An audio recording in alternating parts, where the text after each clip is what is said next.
Hello, welcome to my half of the presentation on the 2015 Tianjin explosion.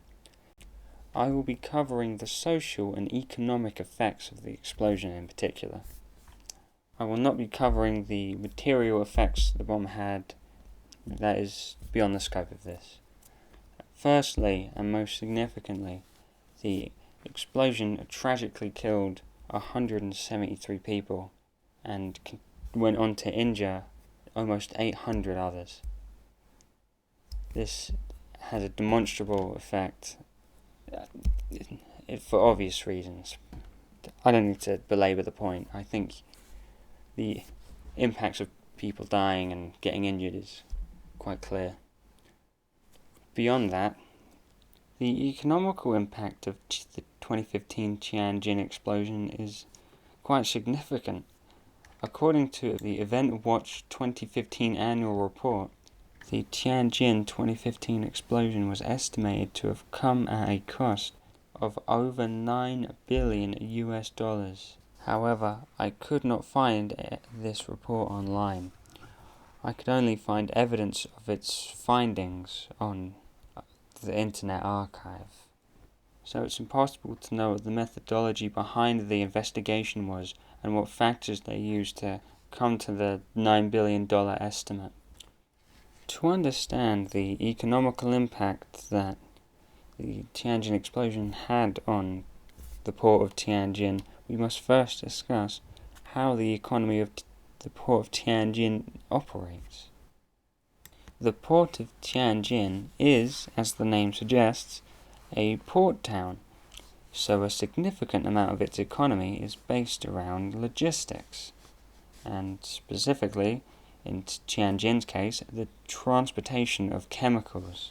So it's not difficult to imagine how a large chemical explosion that damages the port of Tianjin could have on the local economy.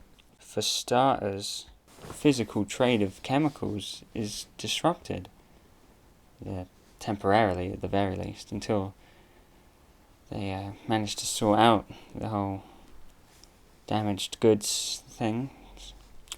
As well as the ports being damaged means that there is no longer any logistics that can happen with them. The boats can't park on a port that doesn't exist. But beyond that, there's also the cargo loss. The actual chemicals itself, they can no longer be traded with. They combusted. The explosion also caused considerable infrastructure damage. The explosion was powerful enough to leave a giant crater where the source was, so it's not surprising to imagine the sorts of damage that took place to nearby buildings, to the cars that it took out, and to other chemical containers that were near it. If you add up all these sources of damage, the economical disruption, and the bad optics of continuing to trade with the place that just exploded, then I imagine this is how the Event Watch agency managed to come to the estimate of over $9 billion of loss for this event. However, like I said before, I was unable to find the report online, so I cannot guarantee that this is what the report said or anything. This is pure conjecture. Thank you very much for watching the presentation on the 2015 Tianjin explosion. Please check the description for a list of our sources below.